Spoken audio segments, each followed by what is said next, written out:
You know what it is? This is the SOCA Analyst. And this is Joe Wheeler of SOCA Sundays. Hey, we got a mean podcast coming today, but you know what we drinking? We drinking Carib. We drinking Carib. No stag. Cheers. Hey, the thing, boy.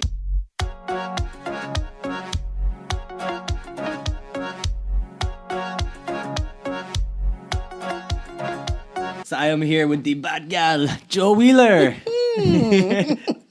Representing SOCA Sundays. SOCA Sundays. SOCA Sundays. Hey.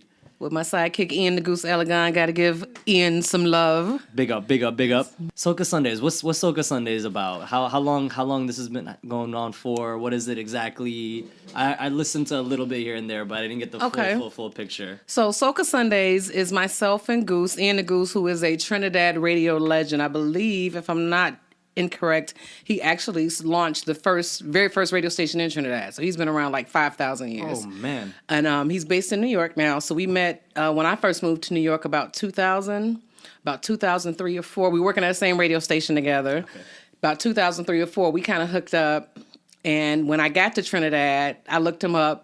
And from then on, we just started doing the show together. Like I did the show with him there. And we were like, we got a nice flow. We should keep this going. So every year we would do like a seasonal broadcast. He would do his regular shows during the year. I would do mine. And then seasonally we would get together. Mm-hmm. And it just kind of grew from that. So now SOCA Sundays is based in New York. We syndicate live to Trinidad and Tobago on M104.7. And he's the DJ. Mm-hmm. I am content provider. So I'm the man on the street that I go around and I'm at carnivals. I'm out and about. I'm giving entertainment news. So I'm the nomad that can't be still. Wow. So I just go from carnival to carnival, fete to fete. That's pretty awesome. You see, island to island. I feel like that's like I was saying before. I feel like that's like a dream come true right there. Because it's like, yeah, how many people get to like go to fetes and just like talk about it, experience it, and then like bring it back to New York and then like broadcast it to Caribbean people everywhere, you know? So like that's completely made that job up. I completely made that up. So people you created listen. Your own industry. Exactly. You can do whatever you want to do. Just believe in it. Make it up and eventually they will come. You see, Caribbean people, you hear that? You see that kind of strength, that inspiration? Y'all gotta apply that to your life. Keep your third eye open, everybody. That carnival fet eye open. But you know, it actually grew out of a love from what I noticed in Trinidad is, okay, so Trinidad is the mother of all carnivals, right? Their crescendo is carnival week, you know, Monday, Tuesday on the road. They didn't realize, and they still don't realize, that they start the carnival season for the rest of the world. Mm-hmm. Like everybody's watching to see what the hot tunes are, what the best costumes are, what the best fetes are, what the best songs are. And then they follow suit based on what happens in Trinidad. But Trinidad, from Ash Wednesday, it's a little better now, but you wouldn't even hear. Years ago when I started, Ash Wednesday, no more soca. Wow. And coming from New York, that freaked me out. Like, I don't even understand what's happening here. I'm sad now. Really? Like, they would not play soca because it was the whole, you know, whatever the Easter thing is. I'm not a religious person, but you know, the whole repent and, you know, stop wilding out, get yourself, okay. Behave now. You got to absolve all your sins from carnival. Exactly. That's exactly what it is. It's all out of your system now. Get yourself together. Act like you have some behavior. Oh, man. So, because of that, I felt like there was a disconnect in Trinidadians realizing what their artists were doing after Carnival. Interesting. So it started out as in, let me tell you where, you know, Marshall's not done. He's over here. Let me tell you where Destra is. They're moving through the whole country, the whole world after Trinidad. Like 2-3 days later, like they might take a break, like that Thursday, Friday. A lot of artists are in New York on Saturday. Wow. After Carnival. Yeah. They hit the road and they're running all the way through until October when they go back home and start working on new music for the following Carnival. So I saw that disconnect there, and I wanted to let people know, like, you know, Carnival's not done. Mm-hmm. And, you know, we get spoiled here in New York because we can pretty much hear soca all the time, all year round. Yeah, that's true. And I thought that's what it was. I'm like, it's Trinidad, it's their music. Yeah. How could you not listen to it all year round? So that's kind of how I kind of made a niche for myself there. I'm going to follow and tell you what's going on. And then as I went to other islands, I picked up on their artists, and now it's just soca around the world. Look at that. That's incredible. You see, like, I feel like a lot of people like don't really even like notice that, like, the seasonality, right, of soca. Mm-hmm. Because even for me, it's like soca is just something where, like, I'm just always listening to it. So like Trinidad Carnival is done, I'm like checking in to see like, all right, what's going on with Spice Mass? What's going on with Vinci Carnival? What's going on with Crop Over? So is that not the same as what's going down in Trinidad? Is it like when the based on your experience or what you've observed, is it like when the season ends in Trinidad, like what happens to the SOCA? It moves through the rest of the world. It moves across, but then like you're right, when it comes to like crop over, then when you start getting into late July, August, actually probably like early July, late June, that's when crop over music is coming out. St. Vincent's Carnival is in June, so their stuff starts coming out in April. So when crop over comes, there's like another big wave of the Bajan soca. Yeah. Right? So then when you get to New York and Miami, it's the mashup of all of that. So it's whatever's still hot from Trinidad Carnival that's still making the airwaves, all the new stuff from Barbados Carnival, and all the islands in between. So New York and Miami, you get that full mix of everything. Wow. So by the time you get to Miami, it's just like the best of the year and new music for next year. Pandemonium! Let's get it poppin'. Based on what I've seen at Miami Carnival, it's true. Like I never really thought about it, but based on the vibe that I get, it like now that I'm thinking about it, it's like for me, I feel like Miami Carnival especially is like the it's like the culmination of like the entire year, almost like it's like the new year of soca, right? It's like the soca New Year's, where like you come in, you celebrate like everything that happened in 2017. I like that. Yeah, like soca New Year's, and then you have like but then you also be getting some 2018 songs. Right, in like there. Artists got hip to the fact that they had that audience right there, because like we were talking about earlier, people are coming up from the islands, we're going down from the States, so they realized that they had that audience there. They're like, let me slip in these new tunes. Yeah. And start getting them ready for next year. Oh man, that's really really cool. Yeah. Man, so you start with Trinidad Soca and then move to the other Trinidad Carnival and then move to the other carnivals, or like how does it usually begin for you? Yeah, I start from Trinidad's Carnival. I want to hear the soca journey of Joe Wheeler, her yearly right, quest, it just expands her soca quest. every year. Exactly, the quest for soca, the quest for vibes. So usually I get to Trinidad right before Christmas. Because I've come to like Trinidadian Christmas. I love Trinidad. So you're there before Carnival even rolls around. Right, before Carnival rolls around. Because like Christmas time, it's like the season is just kind of starting, right? So right now, I know a lot of 2018 tunes, but and you have like some hits right now, but like in my personal opinion, the season itself, to me right now feels like it hasn't started. It hasn't. Yeah. I just go to get for my prep. Okay. So the end of the year is more parang music because it's Christmas and holidays. No holiday like Christmas. Exactly. But of course, that's kind of bleeding out because now I hear a lot of people saying like they playing soca already. It's not even Boxing Day. So soca would really kind of kick off, I believe, Boxing Day or somewhere between there and New Year's. Okay. But officially January 1st. Season runs until whenever Carnival falls. So I usually get there right before Christmas because I got to beat that Christmas flight price, get down there before that price jacks up and get my Carnival schedule and check out, do all my check-ins and stuff. And then I try to make it to the very first Fete of the year, which used to be Fire Fete. It didn't happen this year. So I'm not sure what it is. Actually, no. There's what I would consider to be the first Fete has actually happened on Boxing Day this year. And it's featuring Blacks, Ricardo Drew, and I guess they're called the All-Stars now. Oh. Roy Cape's band. So it's not the Roy Cape All-Stars. I think it's the All-Stars. Yeah, but they're performing on Boxing Day. So that'll actually, to me, that'll be my first Fete of the season. Okay. But season, I believe, technically starts January 1st. Okay. And it's non-stop. Wow. Like from the time there's a first Fete, literally, there are 2, 3, 4 things every day. And are you saying this is exclusively in Trinidad? In Trinidad. Okay. Right, in Trinidad. Okay. So I moved through that whole season. Carnival's done. I pass out for a good 2 weeks because I'm exhausted after all that. I gotta take a nap. So when you said there are like 2, 3, 4 things, what do you mean? Are these like concerts, fetes, it's or fetes, just? It's concerts. It's album releases. It's all kind of little parties, all kind of little things, just stuff. And then actually Carnival specific, like, you have like the beginning stages of stick fighting and pan is coming. Like, so all the other elements of Carnival too. It's not just the soca and the fetes. Yeah. So all of that stuff is going on throughout the year. They got the Carnival villages open. So there are plenty of things to do from Port of Spain all the way down to Point Fortin. Wow. And in Tobago as well. So what I heard from a good friend of mine was that so this was I heard during carnival time is that I was actually talking to I want to big up Abe who and Andre who are the founders of Radial. It's pretty much the SOCA, what I call the SOCA of Spotify. What? Yeah, Hook check me out up. download Hook their me app. up. Download their app. It's awesome. It's Radio? awesome. Radial. Radial. Radial. Radial. Yeah, right now I think it's only available on Apple, but they're working on releasing it very, very soon for Android. But that's dope. The Spotify. It's really cool. It's really cool. I've been working on it with them. I've been doing beta testing for them. Like I have like the beta version of the app, and if there's any bugs and stuff, I'll like report to them. But it's been pretty stable, which is pretty awesome. Big up to you guys. Cool. Yeah, for real. But I had them on a podcast session. Oh, I had Andre on a podcast session.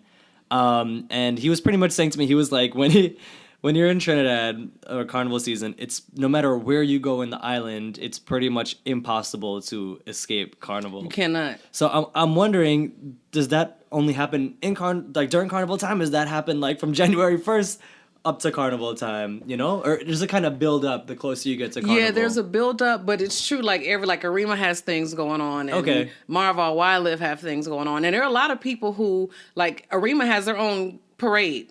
Wow. So a lot of people may not even come to Port of Spain. Like they're doing it in their own. I don't know if it's called a borough or whatever their own town is. Yeah. Like, of course, Point Fort, and that's like 2.5 hours away from town. They're not coming up there. Yeah. They got their own. So it's, parades all over the island and Tobago. Yeah. So, it's Juve's all over. You don't have to come to Port of Spain.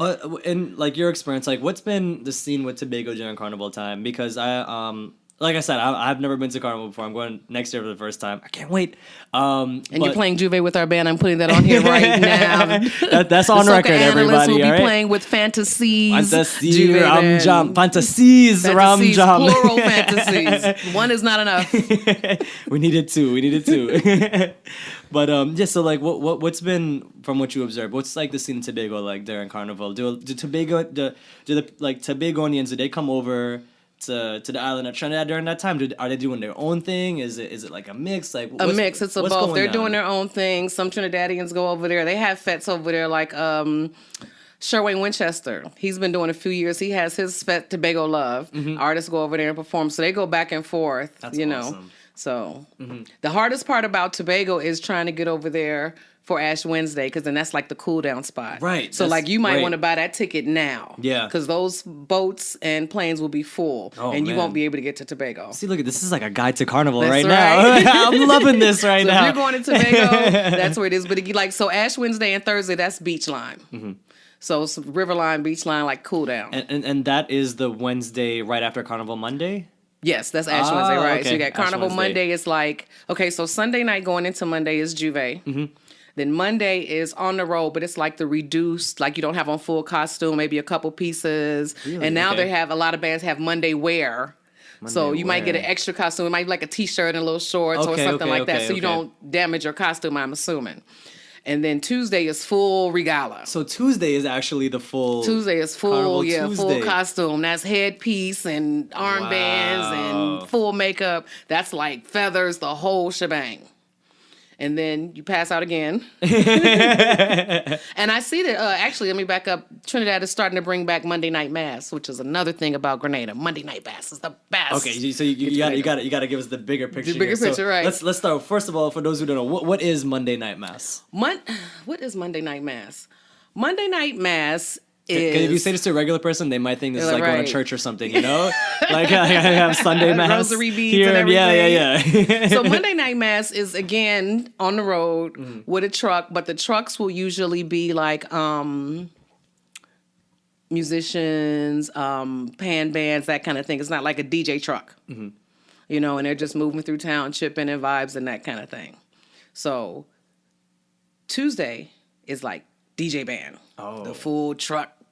Everything, that's when the DJ shine. So Monday Night Mass is like low-key, old-fashioned, I guess, kind of highlight like a review how they used to do, years and years ago. Right. Interesting. Okay. So you have that, and then on Tuesday, crack of dawn, full costume on the road, that whole thing. And Monday Mass stopped then? It stopped for years. Like I would say in the last maybe even 2 years, it's been coming back. Interesting. In Trinidad. Yeah. I wonder why it stopped and like why now there's like suddenly kind of like a resurgence of it. Yeah, I don't know that, but I enjoy it. That's the most important In fact, thing. this really. year that would be my assignment. Let me figure out what happened on Monday Night What Mass. did I? That's like the big question. What happened to And Monday I think Mass? it really just turned out to be people were too tired. I really think that's just what it ended up being. From Juve to Monday on the road to Tuesday on the road, it was like I need a nap in here. Yeah, I really think that's all it That was. was another thing I wanted to ask you too. So what is that? Because from the stories that I hear about Trinidad Carnival, people make it sound like sleep does not exist. Let me tell you for the something entire right 2 now. weeks. Is this fact? Is this fiction? Is it exaggeration? What? When they say no sleep, believe it. Oh shit! Believe it. I'm gonna tell you 3 things you need to pay attention to. This is Carnival lesson number 1. Shoes. And ladies, if you're listening, please believe me. Don't try to be cute. Don't waste your time on cute shoes. You're doing yourself a disservice. Wear your most comfortable shoes. And that's something that's best about the Caribbean. Like, here in New York, you got your dress codes. Yeah. Go to the Fed how you are most comfortable. Because your feet come Monday and Tuesday, problems. You don't want that. 2, water. I know you think you can drink bad, and I'm a drinker, and I've been drinking. Listen, you don't understand the pace. It's the pace. It's the pace and the flow, the constant flow of rum.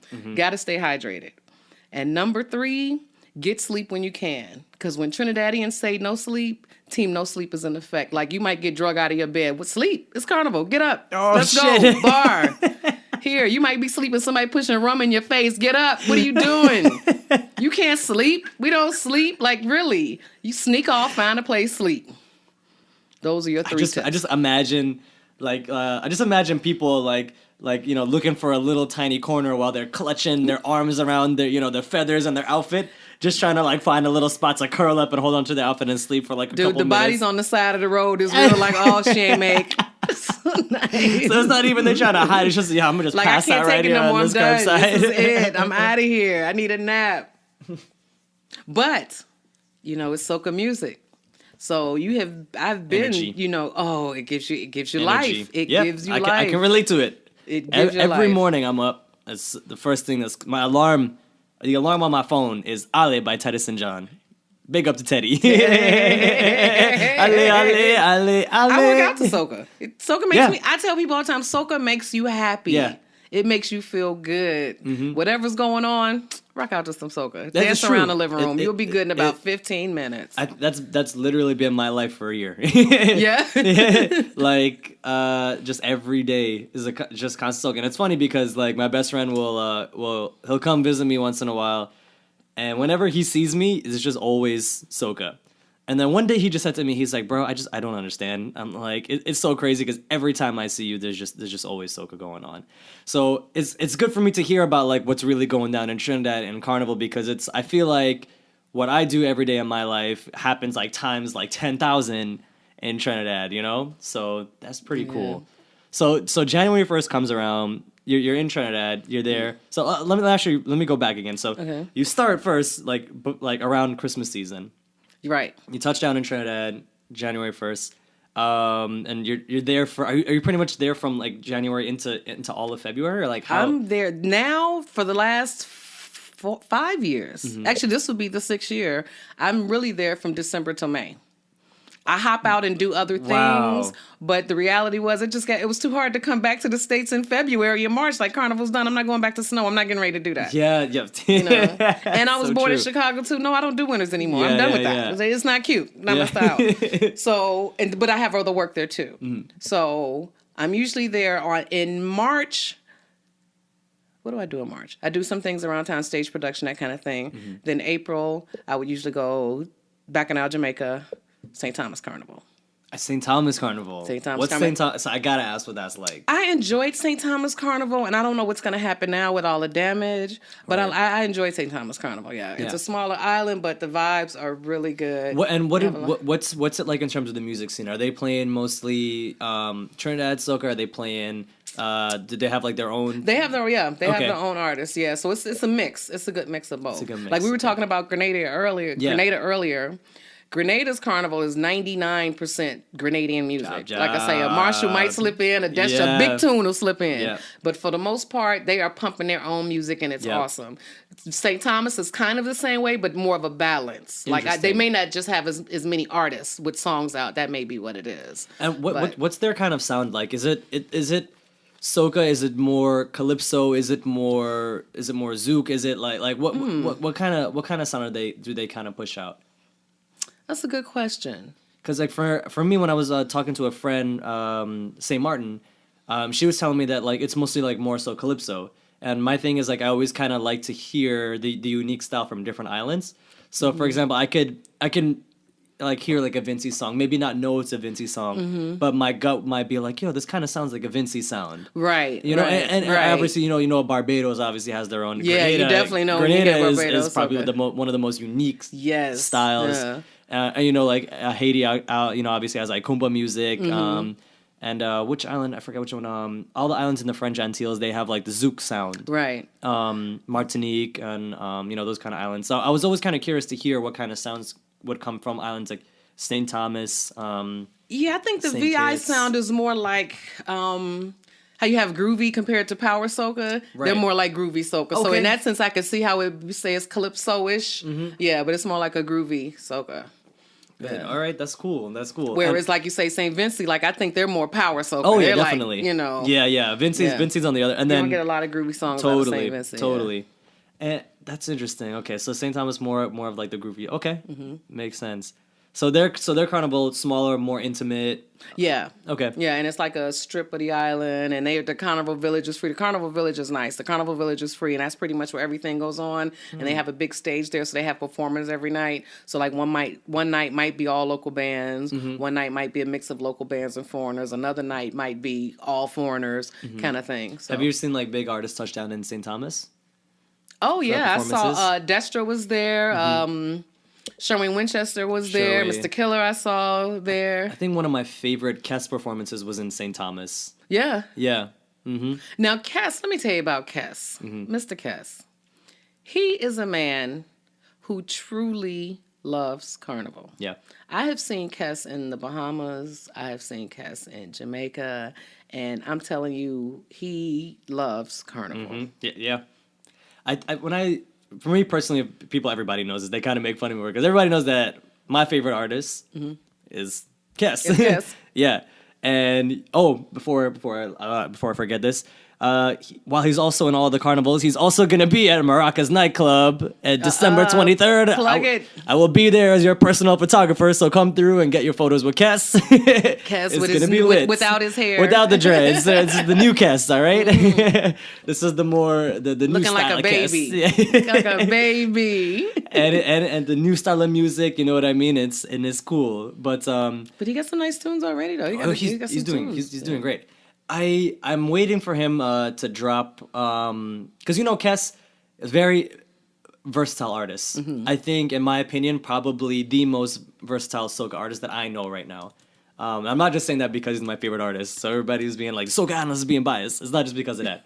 Because I get it all the time, believe me. They're like, yo, you can never say nothing bad about Kess. I'm like, that might be. Give me nothing bad. I'm like, that might be true, but I still try to be objective. But no, a lot of good music coming from Kess for sure. It's cool to see him in these smaller islands though, and like really like bigging it up and being a part of that. Yeah. I saw Kess in Berlin Carnival. Really? What? That's turned it out. Like you mind-blowing. could see, like you can see in somebody's face they're truly enjoying it. He truly enjoys carnival, and he gets a kick out of seeing all the other nations and how it goes down there. And he really takes to it. It's very impressive. That's something I really like about him. Yeah. I think and even like there's a lot of interviews I always watch with Kess wherever he always talks about like culture. And that's one thing that I feel like inspired me to start the SOCA Analyst is like hearing the way that Kess talks about culture. And also hearing the way Machel talks about it too. But I think Kess specifically just has like this genuine just like love for like this is our culture and this is like really, really awesome. and there are like a lot of negative things that happen, but we can like defeat these negative things with like love and positivity. Yeah. And it's just one of those things where you just kind of gotta keep practicing it and doing it and showing gratitude and appreciation. Yeah, you got to put it out there. Yeah, and I think that's like really, really, really cool. Yeah, and you see like other artists, and because the schedule gets so hectic, I can understand you fly in, you do your show, you get out, you got a next place to go. But he is somebody that always seems to me to take the time to get to know that other culture. Like he puts the time in, like talks to people, and so what are y'all doing here? What songs you like? And what'd you like last year? Like he does the whole like to the culture. He respects their culture as well as he's teaching them his own culture. Yeah. So. And I've even seen that with just like the way he interacts with just fans in general. The first time I met Kes was last year, Miami Carnival. It was crazy because I had just like touched down from China, and I was in New York for 2 days, and I went straight to Miami Carnival. My parents were like, "You were gone for a year, and now you're going away again." And I'm like, "But it's Carnival, you know. You can't say no to the road. Just act like I wasn't here." Yeah, exactly. You know, it's fine. It's just 2 more days. Right. And I was at I think it was Soca Brainwash, but I'm not entirely sure what show it was. I don't remember. I was pretty drunk. But yeah, like, and Kes was like the only artist who I've seen in multiple events. He's literally just in the crowd. Yeah, yes, always in the crowd. You would just think he's another regular guy until you get a good look at him, and you're just like, oh shit, right? This dude's like a superstar, and he's just you know, he's hanging out, he's drinking with people, and you know, that's very cool. And I think I see a lot of just a lot of like when I see that the way that he interacts with people. I think that just embodies like the carnival feeling, the feel, you know? Yeah, it does. It does. So he is very consistent with that, and that's what I respect and like about him. Like I like his music as well. Yeah. But I see that everywhere I've seen him, he's always been very consistent about that. So to me that says that's the character of him. Yeah. You know, and I respect absolutely. That. Yeah. Absolutely. Yeah. That's awesome. So St. Thomas Carnival hits now. What's next on this Soca Quest? Okay, so we're in April. So you got St. Thomas Carnival in April. What happens in May? May, Memorial Day weekend, you got Atlanta Carnival on Saturday. ATL. And Orlando Carnival on Sunday. So a lot of people really go from one to the other. I was thinking about getting a bus together. People to go from. So that's a Soca bus? The Soca bus. Let's get a Soca bus, yo. The Soca I'll join you on that. And you just, when you get off the road, get in the back, wake up in the morning, you'll be in Orlando, get back on the road again. See? And you know what you could do? You could decorate the entire bus with flags of all the different islands. Right. Boom. Right. And you had the bus with the little DJ in the back rocking the Soca tunes. I gotta put this on my Trello board, all right? Yeah. Gotta put this on my organization board. Just don't leave me out of it. It was my idea. I got you. I'm gonna share you on it. I'm gonna share you on it. Right. So that's how May ends. And then in June you have one now, which is one of my favorite U.S. carnivals now, Hollywood Carnival. Okay. Hollywood really Carnival, first of all, has grown exponentially. So I've heard. Is that the proper word? And if I wasn't wrong, did Marshall start that himself? Or he didn't start it, but the second, well, they had a carnival before. Okay. And then it got revamped. The second year of it being revamped, he hooked up with them and launched his Epic Mass Band. Oh. So I give him that credit because after that, kapow, it blew up. But vibes-wise, for the U.S., I know you said Miami. Hollywood has it for me right now. That's awesome. Hollywood has now that I gotta go check it energy out. for me right now. Now I gotta go check it out. Like the vibe is just sweet, and it's right there on the main strip. You know, it's not like off in the corner, over in the hood, way down in the corner. It's on the main strip. Yeah, and it's going up, and it's crazy. Mm-hmm.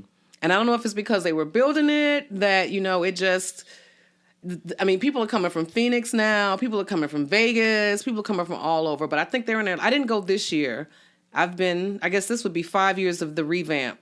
So I've done 3 out of 5 years. Mm-hmm. And every year it's just. So when they finish the road, they actually come into kind of their carnival village and the concerts begin. The performances begin. And you're out there all day. It's just. And the parties, bananas. Yeah. So what's the scene there? Is it like. Is it all Caribbean people? Do you kind of find like a mix of just... Because that's one thing I wanted to ask too. Is you know what I mean? They're very, very Spanish, of course. All that's worked in. And a lot, of course, Americans. Wow. Yeah. That's really, really, really cool.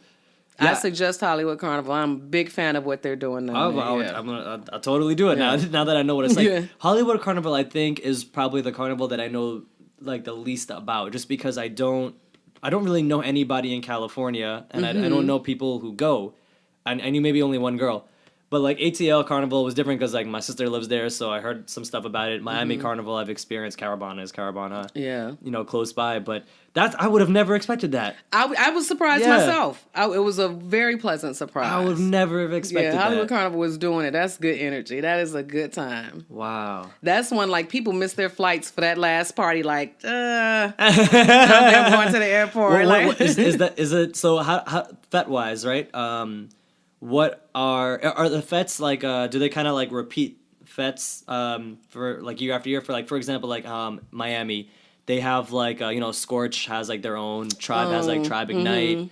I forgot what it like big. They have like another one, Big Fat Fish. Obviously, there's Soca Brainwash. Right. Is it the same for Hollywood Carnival? Does it kind of change? Yeah, they're coming in now. Like Scorch has an event every year. The only thing I don't like about Hollywood Carnival is all the fets are in a club. Okay. And no outdoor I fets. like outdoor fets. I love outdoor fets. So they got to give me something. I'm like, it's water right here, guys. Yeah. You might get some nice rooftop joints. Okay. But mostly it's in the clubs. That's the one thing. But that's just me personally. Yeah. Not like the clubs. You don't like to confine your wine to exactly. 4 walls. I need to Can I get some water over here? Like, I'm the kind of person because like I'm gonna wine from wall to wall, ceiling to floor. So it's like I need to knock down all of that. Right. So I Don't need unlimited restrict me. space. I don't want to go from wall to wall. I want to go from fence to fence. There you go. Right. That's the only thing I would say. Okay, that's my bad thing about Hollywood. Interesting. Carnival, Okay. And then of course, Vincy Mass. Vincy is Mass. in June. What's Vincy Mass like? I have not been. Oh, interesting. Okay. I've not been. I've been to St. Vincent, and the one time that I was there close to it, I had to leave on the day of the bus out. So that's on my calendar for 2018. Okay. I gotta get back. Maybe I'll join you on that one. Yes. I always wanted to go to Vincy Mass. I've always wanted to go there too. Yeah. I think just because of like how we said like how Vincy Mass has like just that power. And I'm just like I want to like get that like full throttle, like see what that's like. And for me, what put me on to I'm kind of I would consider myself late onto the Vincy music scene because I really only started getting more into Vincy music this past year, which was mostly because of my good friend DJ Gel. Shout out to DJ Gel, boy, for his Vincy mix, which he did a phenomenal job with. And I just didn't realize how many Vincy artists there were and how just like similar to how you said like Grenada just has all these artists. Yeah.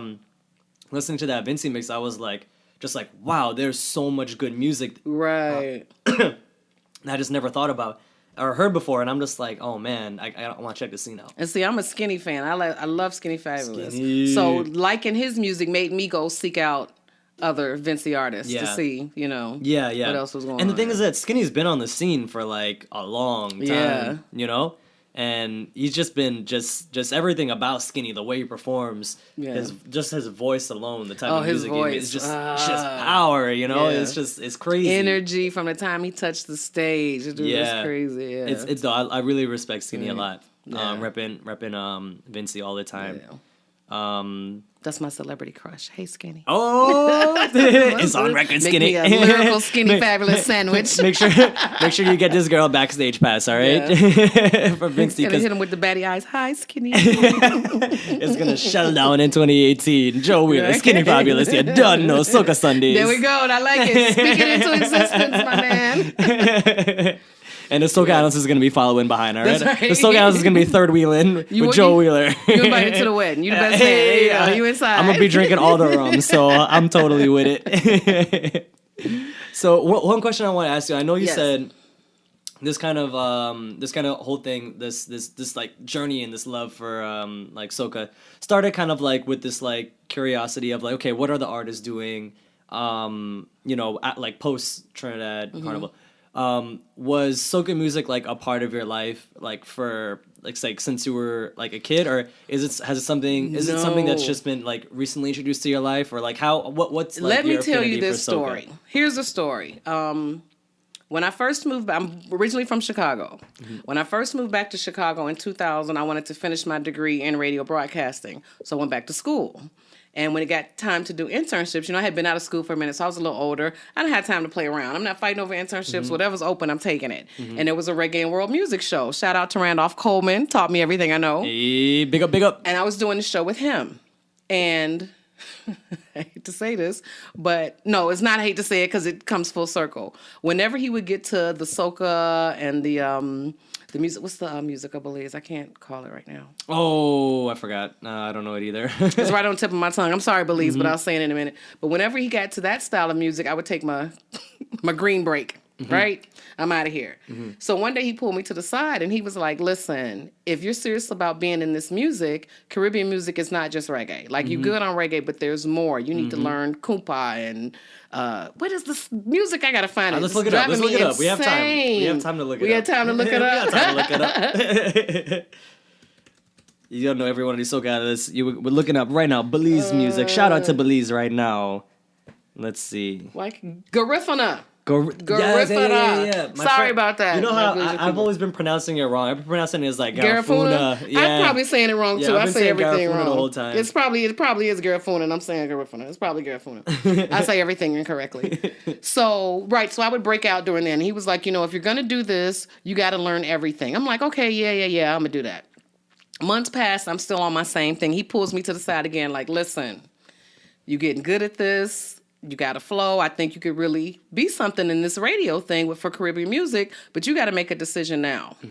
Are you going to be a part of it, or are you just going to rock reggae music? I said, okay, so that probably had to be, it was May because I was getting ready to graduate. So I was like, okay, when I graduate, I'm going to New York for the summer. And I'm going to hit every soca party and figure out what it is. Like in Chicago, I couldn't catch it. I couldn't catch the beat. Came to New York. The very first soca party I went to, I was like, oh, I get this. Because I'm from Chicago, and Chicago has house music. Right. Okay, so a soca junkie is a house head. It's the same vibe. It's the same energy. It's the same love for the music. Yeah. I understand this party. Yeah. But because of the way we were playing it in Chicago, it was disconnected. Okay. So I couldn't relate it to anything. And then to me, soca and reggae don't really go together. Like, it's a break in the vibe when you switch from one to the other. Yeah, it's true. So it would cut my vibe. But then when I was actually amongst the full soca explosion, I'm like, oh, I'm down with this. I get it. Yeah. So I stayed in and that's actually when I first started doing testing my remote call-ins, my remote act. So I would just like call in to the show. Like, I went to this week, I did to that this week, kind of giving a report on me learning soca. Went well. So I'm like, okay, I got it. Went back to Chicago, went through the whole season again. When New York came again, I'm like, I'm going back to New York for the summer. Do it all over again. When September came after Labor Day, I never went back to Chicago. I stayed here and started looking for work in radio here. And I've been on the soca stage ever since. And I do a lot of work in reggae music, but from then, once I actually understood what was going on and could connect it to something, I felt it. And that's how I became a soca person. Out of curiosity, when would you say that kind of transition was from kind of like I know you say you started in reggae, correct? Was that? Yeah. Okay. When was like your transition going from like reggae into soca? The year, I can tell you exactly what it is, and which is why I'm a fan now. The Year of Display, which was actually the very first song that put Faye-Ann on the map as a solo artist, and that was the year that I fell in. I fell into the soca. I'll never forget that. Wow. It was her, and there was another song, VC something was her name, Wine and Benova. Oh, yeah. That was this. All of that was the same year. Yeah. And that's when, I don't know if it's because they were women and they were doing it, and I was like, look at Faye-Ann out there doing her thing, but that song, Display, drove me bananas. Like, I played that 4,000 times every day. Yeah. Oh. And that's when I realized I was hooked. So then I was here a few years, and I would do a little, carnivals around. Actually, and while I was in college, I had gone to Caribana, but I didn't really, again, it was disconnected. It was just like street party, hey, I'm drunk, I don't care, whatever this is. But I didn't understand the cultural significance of it. Right. So then years later, bam, I'm doing this now. So, okay, now I'm in New York, learning the thing, speaking to all the, people, whatever. Well, now I got to go to the mother because I'm good here. So now I got to go to Trinidad and let me see what the real is. Yeah. And the same thing kind of happened all over again. Once I got there, I was like, this is me. Oh, sorry, my bad. Yeah, go ahead. Yes. Right. I was like, I've been displaced my entire life. This is where I should be. This I understand. It was like going home. It really was like going back home. For me, like I've been here before. It felt very familiar. See, that's incredible. It was very familiar. Like, also, it could just change the whole perception of that. And it went from 3 days at Carnival till a week to 2 weeks till a month till now I'm staying there 5, 6. Like half a year. Right, I live there half the year now, and it just grew from that. And I'm going on 10 years now. Yeah. That's pretty awesome. And that's how that happened. Wow. And I'm dying to get like Yeah. Yeah, so that's how it all happened. Yeah. And next thing you know, I'm a SOCA aficionado. I like that. SOCA master. SOCA master. Yeah. You hear that? Master Joe Wheeler. I like that. So SOCA and house, like why is that something that you want to like kind of mix together or see like artists because pursue? It's the same party, it's the same energy. What is it like? Is it like the crowd or like it's the crowd and the love that the crowd has. Yes, please. Yeah. The love that the crowd has for the music. Yeah. That whole, they feel it in their soul. The whole where you can walk into a fete and dance and whine from the time you touch the door until you get out into the parking lot.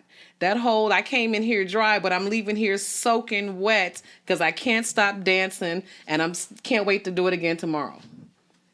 The beats per minute, that's the same level. The wildness is the same level. The whole, I don't need to know your name, it's just a whine. It's the same thing.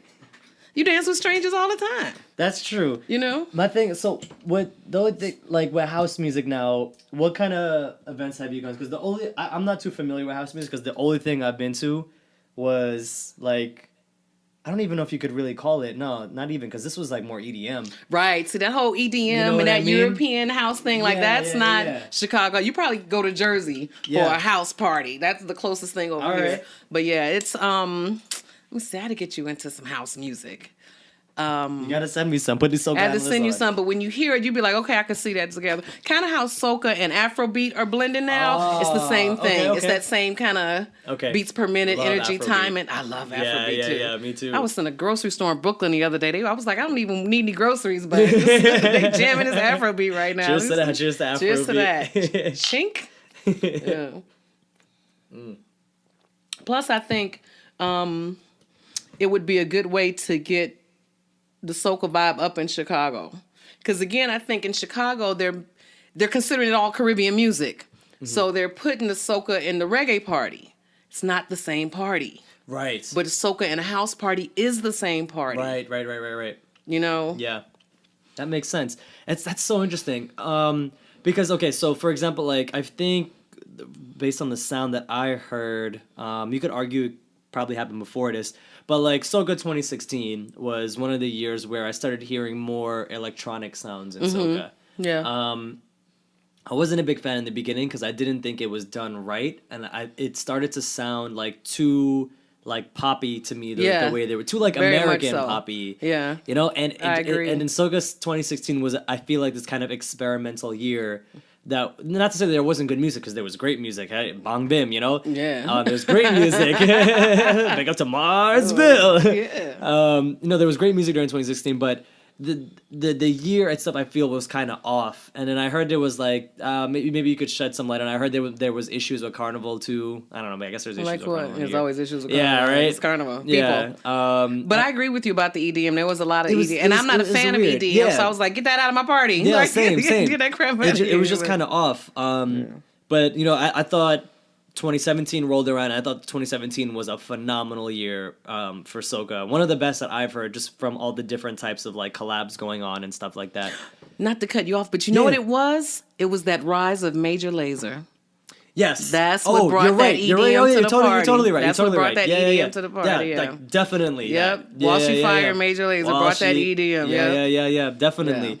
Yeah. But see, there are artists who do it right. You know what I mean? Mm-hmm. And I felt that a lot of people saw this kind of sound and they just kind of wanted to run with it. You can make the argument, oh, maybe they did it for money because they saw it was a big sound. Maybe they were just trying to be experimental and do something a little different. But I think in terms of the EDM SOCA songs that I know, I think 2017 did it a lot better with EDM SOCA this year than with 2016. So going back to the whole kind of like house thing, I think there's definitely a possibility for SOCA to merge with like these other, not just house, but a lot of other genres of music. Yeah, it just has to be done right. Yeah. Like I look at like Olatunji Bodyline, you know, and I'm like, that's so crazy to me because I feel like a lot of people, they kind of heard it, but unless they kind of understand like the inspiration behind it, I don't think people will get the full value of why that song is really cool. You know, when you hear like it's kind of like this like jazz sound combined with the inspirations of artists like Cap Calloway from like the 30s and the 40s, and I'm like, wow, like that's still soca. Right. You But know what I that's mean? up to his camp. Like Yeah. when he goes out for interviews and talking, he has to we want to discuss why this is the way it is. And once you tell the people, they'll hear it differently. Yeah. You know, he has to educate the people on Yeah, why yeah. he made that song the way it Exactly. is and where the influences came from. Yeah. And then people will catch up eventually. Yeah. Yeah. I think that there's a lot that you can do, and like for example, like the Marshall collabs with Major. I've seen Major Lazer doing like more collabs. I know he did one recently with Busy, and he did another one. I forgot which one it was, but obviously you have like Front of the Line, you know, with him and Marshall and Conscience, which was awesome. But how do you see it going down in terms of like this? If you could have it, how do you see the game plan if that were to go down with the soca house music thing? I'm putting it together in my head still. Yeah, it's difficult. But kind yeah. of the same way. It's But difficult. if you had to, like, speculate, what you it know? would take. What it would take somebody like a Marshall, maybe a Kerwin, maybe a Kess, to actually spend time in Chicago and spend time with house producers, and they would be able to come up with something. Because at the same time, soca artists would have to understand what house is and what that vibe is. So the same way I had to go find the vibe, they'd have to come find the vibe. Yeah. And they once they get it, I think they would be the same way. Like, oh, this is soca. We do this all the time. Yeah, I think if they were okay. in that energy, they would completely get it. Interesting. And then they would be able to create music from that. That's pretty cool. One thing I definitely want to see is more soca Afrobeat collaborations. I love it. Because I feel when those two sounds come together, it's Right, 'cause incredible. It's got that African rhythm Yeah. bottom. It's incredible. It's Yeah. so great. Like when I like one of my favorite Afrobeat collabs, like Afrobeat and dancehall collabs, is with Patronankin and Elephant Man on the song Daniela Wine, which is Okay. I love that song so much, and I feel like it has just this vibe that I feel like was missing so long, and I kind of attribute that to like, in my perspective, I feel that dancehall. I started really listening to Caribbean music and dancehall. And that wasn't until maybe like 2008 was when I started listening to like Caribbean music, like reggae, dancehall, that kind of stuff. And a lot of that was purely because I didn't go to school with Caribbean people growing up. And then I had like my first group of Caribbean friends in high school, Really? which was it's pretty So what were crazy. you listening to before? Just top I would 40, whatever's would on the just radio, listen hip hop? to, like rap, hip hop. I didn't really listen to, like when I say listen to music, I didn't really listen to music. I just kind of listened to whatever everybody else was listening. Okay. So I went to school in Howard Beach, which was like all Okay. Italian white Right. neighborhood. You know, Right. I was like the only colored person in my entire class. Okay. And that made me just want to fit in a lot, and it was difficult because it's like not getting like that culture. Right. You know what I mean? right, And right, I right. feel like growing up, finding my identity in Caribbean things was difficult because I wasn't surrounded by people who supported that. Right. You know? Right. So finally coming to high school, it was kind of crazy because like I would meet friends and, you know, like friends who ate the same food that I did, friends who had the same skin color that I did, friends who they would just like casually listen to soca music. And I'm just like you guys listen to this? Like, you know what I mean? And they're like, yeah, of course. Like, you don't. And then,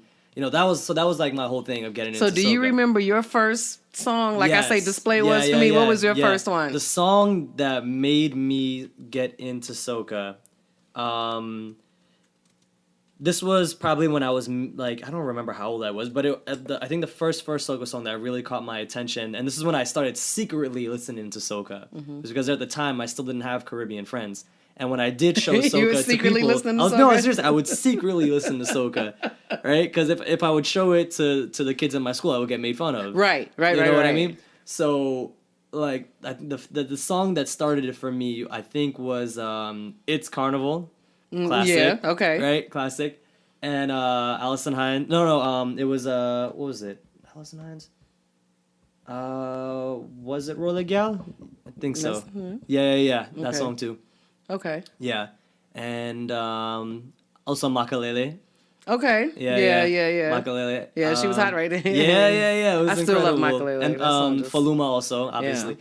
But I would say it's Carnival is what set it off for me. Okay. And that was when I started secretly listening to SOCA. When I hit high school, dancehall became the thing that I would always listen to. Right. And again, that was just what was big back then. SOCA was going through SOCA was going through the whole Machel phase. Machel was like SOCA monarch for everything for like 5 years straight, you know? Right. So it was like any SOCA song I did hear was like always a Machel song. But dancehall, I think the artist that got me really into listening to dancehall was when I heard DeMarco. I think the first time. And Games, that one? Huh? Games? No, I think it was like what song was it? It might have been I Remember. Just like it's like an okay song. Right. But like when I was like you know, I was like 14-year-old teenager. I was like, yo, this shit is fucking awesome. Everybody's listening to it. The girls love it. You know what I mean? Right. The ladies love it. What girl whining up to this? I never even seen a girl whine before. This is crazy. They don't do that in Howard Beach. Yeah, they didn't do that where I was coming from. You know, this time and then I would go up to all my friends and I would be like, yo, this shit is fucking awesome. And they would just be like, nah, like, yo, we've always been doing this. You know what I mean? Dude. But to me, this was like something so new. You know, it was something that really played a big part in like forging like what My culture was and how I identify myself as a Caribbean person. Right. So, you know, when dancehall for me, I think it started, I look at dancehall as like it was really awesome. And then the golden era was like you know, like the 80s, 90s, when, you know, back when you had like Supercat and Ninja Man, all these artists. And then 2000s was awesome. And then 2000, like in high school, was great. And then you have like the Movado and the Vibes Cartel Sting Clash. And then I look at it as like, all right, then you just had pretty much Vibes Cartel for like a while. And he heavily oversaturated the market with his music. And then that's when I couldn't really... I don't know, dancehall just kind of fell off for me. Right. And then around that same time, boom, you have Kes dropping Watless, you have Machel dropping Rama J, and like these songs are like starting to pick up. And like when I used to go to fets, it used to be all dancehall, and now I'm hearing like still hear dancehall and vibes, but then you hear that Rama J come on, you hear that Watless come on, and it's just like, oh shit. And then like people start vibing to it, and then I was like, you know what, I gotta get more into soca. Right. And then I genuinely liked it too. I just genuinely love the sound and the positivity behind soca. And then for me, it was really interesting to see how the sound of soca changed year after year, and to see what artists were doing and how they were trying to experiment with new things. Yeah. And I was just that guy. Like I would just be in school and I would just be listening to soca.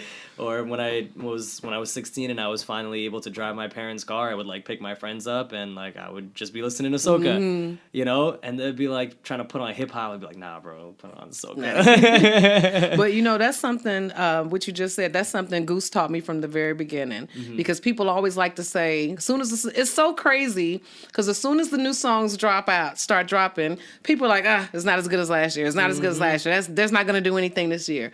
But it's a progression. It's a progression. So I find beauty. There's an art in watching the songs go from nothing to madness on Carnival Tuesday. And I can kind of hear songs now, like, okay, they're talking about that song now, but they'll be singing that song in 3 weeks. Exactly. You know, that kind of thing. Exactly. And Goose taught me from Hashtag early top on. striker.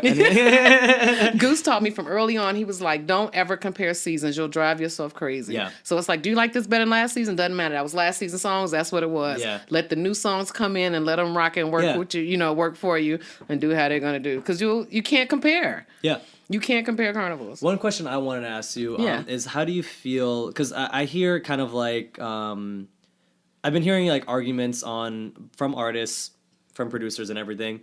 I've heard Mr. Killer kind of say similar things. I've heard Blacks say similar things where they kind of feel like music right now, even though it's phenomenal and great music, that it's just kind of like coming and going.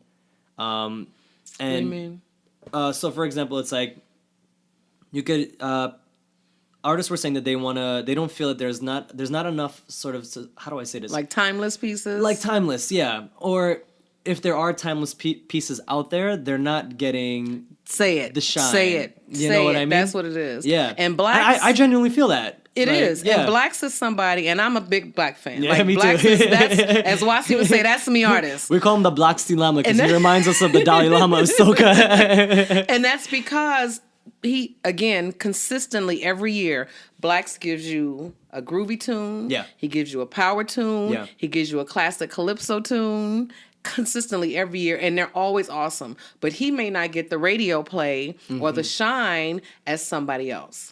Now in Trinidad, they say that's because of Soca Mafia. I'm Soca a foreigner. Mafia, I ain't yo, got nothing to say. I'm a foreigner. I don't know nothing about the That's Soca so Mafia. funny. I got no comment. But I can being an American born, I can completely see how that system could exist. Yeah. So. And that's the good thing about carnivals throughout the rest of the world too, because some songs don't blow up in Trinidad. Like, you know, we already have, I honestly have maybe 500 new tunes now. Are you saying of 2018 Soca? Of 2018 Soca That's now. incredible. And we get music Yeah. every day. I'm getting 10 songs probably every day. Yeah. So by the time Carnival comes, we have somewhere between 500 to 750 songs. Like literally music. 2% of that might get consistent radio play. Yeah. You know? So what happens to all that other music? Yeah. I don't know. Exactly. You know? So some artists, you know, if they're bigger names, some of those songs have opportunity to pick up in other carnivals, you know, down the stretch. But that's something I don't like that. It's not fair. Yeah.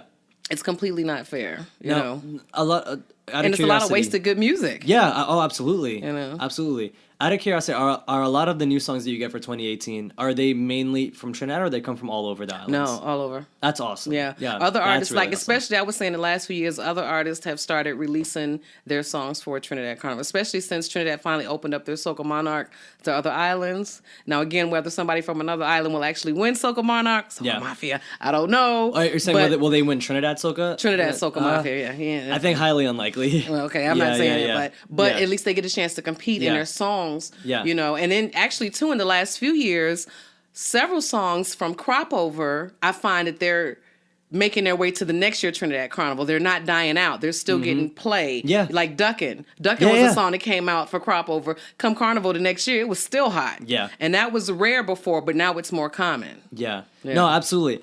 The reason I think I say that that it's unlikely for anytime soon to see another artist outside of Trinidad win Soca Monarch is not because it doesn't have anything to do with talent or anything like that. Or I think what I've noticed is that a lot of these like really big name artists have just started doing it for their own island.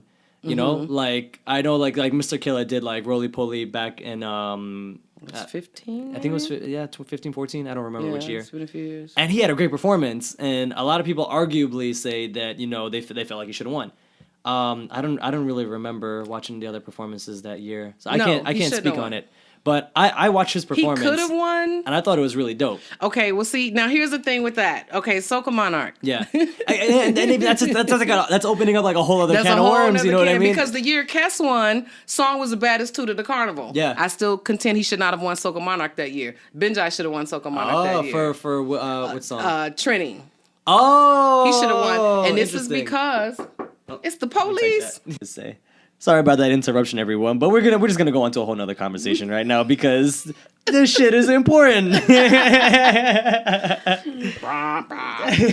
Yeah. So during our break, I was listening. We were listening to Destra, and we were just talking about Destra in general, and how you feel, Joe Wheeler, about how you feel about Destra in terms of her luck with the Soca Monarch performance. Destra is one of the best soca artists out there. Vocally, nobody can touch her singing. Agreed. But I think she has a jumbie. She has a Soca Monarch jumbie. Like, she could have the best song, but something just happens on that night. Right, that's what we are going to say. Yeah. Here's the thing about Soca Monarch. Soca Monarch is about the performance on the stage that night. Right. Doesn't matter. It shouldn't matter how great your song is. It should be about how it's performed, the presentation that night. And something just always, it's like never her fault. It's just always some freak accident, something weird, whatever, that she just fails. No fault of hers. Mm-hmm. Which is why I was saying I'm probably the only person. I don't believe Kes should have won that year with Wordless. Mm-hmm. Song of the year without a doubt. Mm-hmm. But he didn't do anything on that stage. By the time he touched the stage, people just went crazy. I didn't even see his performance. On that stage. I gotta watch it. Watch it. It's just a bunch of people just standing around and he's just singing. He did nothing. But the song was so powerful, he won. In my opinion, Benjai should have won that year. He had the best stage presentation. If you go back and look at him, he did the song Trini, I'm a Trini. And they wrapped the flag around him. Like, he stood there in his black tuxedo, and there was one woman with a white sash and another woman with a red sash, and they decorated him as a Trinidadian flag. But from looking at it, it was visually appealing. Yeah. It was very beautiful that year. To me, that year was Benjai did a better job than Cass. But the song was powerful. Yeah. So Destra has all these powerful songs, but something happens that night, and she ends up placing third, fourth, and just placing her out of respect as if she can't perform, which is absolutely not true. Because actually her Destra, she's done her Queen of Bacchanal concert the last 2 years, and I think it's one of the most underrated events in Trinidad's Carnival. That's on the Wednesday, right? Yes. Yeah. Right. Bacchanal After your man Kessa's Tuesday on the Rocks, right. Bacchanal Wednesday or whatever I think it's called. Yeah. Excellent show. Nobody came. That was disappointing. She didn't get the support that I thought she should have gotten. But she went out there and she did, like, all her SOCA friends came. Excellent show. Beautifully done. But something about that SOCA Monarch Jumbie just... it just has her and it won't let go. Exactly. Like, I don't know what it is. Yeah. Maybe she's... You know how some people are good at sports, but when it comes to the big game... Yeah. They don't come through. Like, maybe she's one of those people, like, the pressure of that big game just destroys her performance or something like that. I'm not really sure. Yeah. But it's not that she can't do it. It's not that she doesn't have the music. We've seen Destra do such fire performances. Exactly. The way she brings people up on the stage and, like, how she interacts with them and keeps that energy is just, like... Yeah. Yeah, you see her in Army Fed and all these other feds, and she's like, Belle of the Ball. She's doing it. She's Can't wait for killing it. Destra to come on. Killing it. And she sings straight through. Yeah. She can sing. She's like vocally beyond most of the people in music, any genre. Agreed. Yeah. Any genre. Yeah, totally agreed. She's one of the best singers that I know of. Like, she's like, to me, I put Destra, like, on her own level when it comes to her raw vocal talent. Right. Like, yeah. It's just, and just the history behind that too is a whole other thing too. But it's like, it's just so crazy that she's maintained consistency for so many years. And when she sings, reggae tunes and pop tunes, her voice is still, still fire, stellar. Yeah. Yeah, but I'm glad she gave that SOCA Monarch up. It wasn't doing her career any justice. Yeah, and it was like a bad mark on her record unnecessarily. Yeah, kind of thing. Totally. She didn't deserve that. Yeah, agreed. Dexter, you better than SOCA Monarch. But now, Mr. Killer. Yes. Here's what happened to Mr. Killer. In my opinion, shout out to Mr. Killer. Mr. Killer. Okay, so there's a billion fets and performances before SOCA Monarch Carnival Friday. When he got on that stage that night, he did the exact same thing he had been doing all season long. So it wasn't new. Okay, yeah. What would have changed it up was at the very end if the big girl had picked him up. Oh. He'd have killed it with that. Yeah. But instead, he tried to pick her up and didn't really make it. Yeah. Kind of fell. Yeah. But his entire thing that night was the same thing. If you had seen Mr. Killer that season, you saw the exact same performance. Yeah. That's why Mr. Killer didn't win. Interesting. Yeah. Yeah, but it makes sense. Didn't win. Yeah. One thing because I think Mr. Killer, from the times that I've seen him, no matter where he's at, I feel Mr. Killer is just such an amazing performer. I think sometimes the act can be a little bit too repetitive, but I think that even with that, depending on where he is, I think he can do a really good job at kind of always bringing out this like raw energy in the crowd. Right. I've seen like videos of him perform. The only time I've ever seen Mr. Killer perform in person was when I was working at I was at the Tipsy event at Resorts World, but the crowd was like very stush. And the only other time I've seen him, like, and this was like I was like up close, like on stage, doing like videos and photos of Mr. Killer,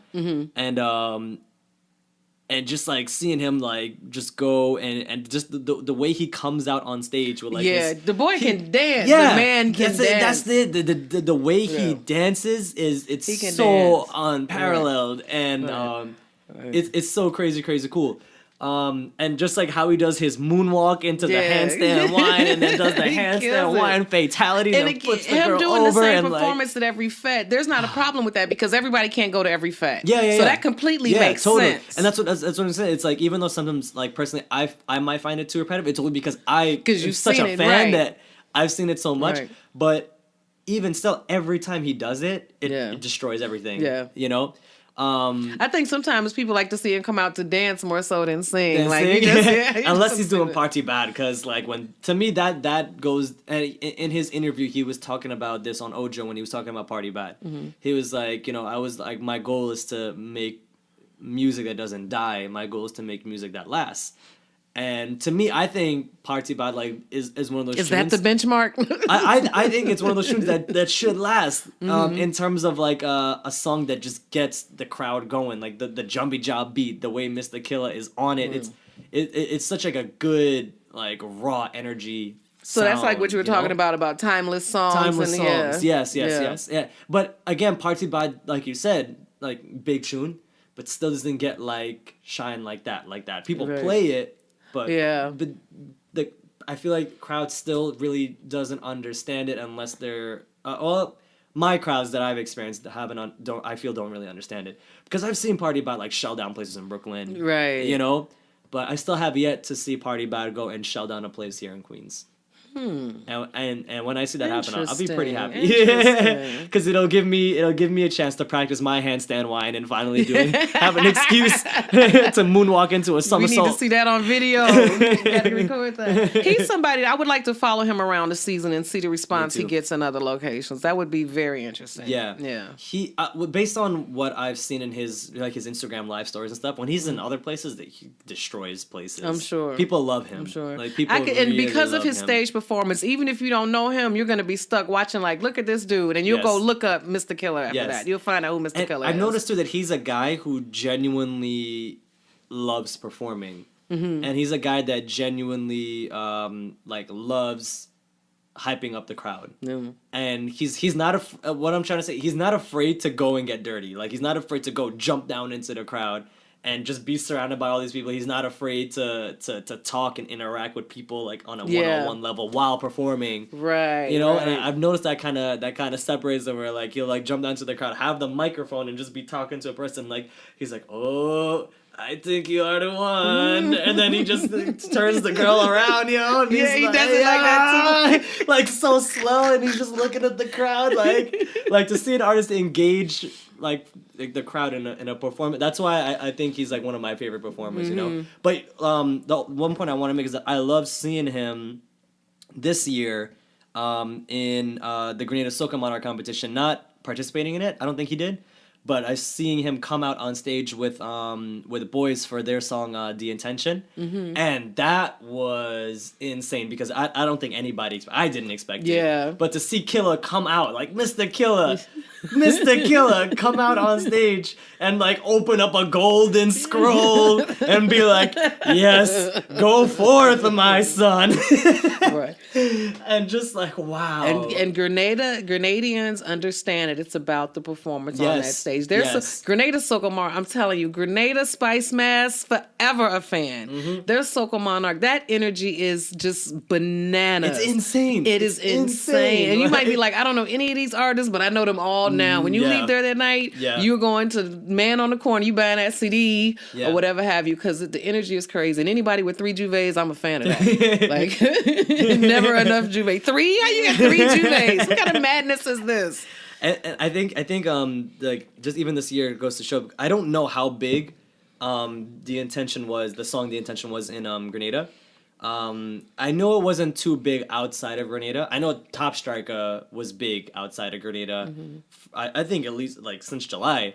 And I just thought that I just had assumed, because I was coming with the perspective of like Trinidad SOCA Monarch, where like, oh, if it's a hit song, it's probably gonna win. You know what I mean? But to see, when I saw that and I watched the performance for Top Striker and I watched the performance for The Intention, I really just thought Top Striker was going to take it. I just assumed like, yo, the song is so crazy, so big, so good. Right. It's going to win. Right. It's not even a competition. And then I watch those performances, and they prove me wrong, Right. because that intention performance was Exactly. just, wow. Exactly. It's like just seeing the way the crowd was, seeing you have like 6 military officers holding the fence back, And they're losing. And they're losing, yeah. They're losing. They're like their whole body is like almost 100. They're like, one guy had his foot up on the stage, And you can just see this pushing back on rocking, the this fence. is rocking And this back, like, fence is whoa. Just like, And then Boy's just like, hold on, Boniface. Hold on, Boniface. And the crowd is just going insane to it. yes. Yeah, Boy, Spice Mass. big respect Big to Spice Spice Mass. Mass That's for a sure. time. Like- oh, that's a good. Now, they do Monday Night Mass properly. Oh, okay. And when they call it the land of 100,000 jabs, Yeah. or whatever that number is, when you can see them from a far distance coming down that hill, Yeah. bouncing together, you're like, it's 100,000 of them motherfuckers. Like, it really is 100,000 of them. Like, that is dope. Like what is that in the distance? What do I see? The way that I'm like picturing like the sun is just coming up little by little, and then you just see like 1 or 2 horns, like the night, and then they you got just see someone like lighty horns, and they got their spirited lights up, and they all with the same motion. You're like, I don't know what they're doing over there, but that is where I'm and then going. all of a sudden the smell of the oil starts to come in, the oil and Right? saltfish and rum starts to hit you, and you're just like, they're here. Yeah, like in Trinidad, I was telling them, like, a lot of people just wear the same Juve. Like, these are my Juve pants. Mm-hmm. That's not happening in Grenada. That whatever you wore Juve, throw that in the trash. Because no matter how many times you wash it, no matter what you do, it smells like oil. It's oil. You will never wear that bra again. You will never wear those shorts again. If that was your favorite shirt, say goodbye. Yeah. That's done. Done. That's incredible. There was a white girl in our crew. Yeah.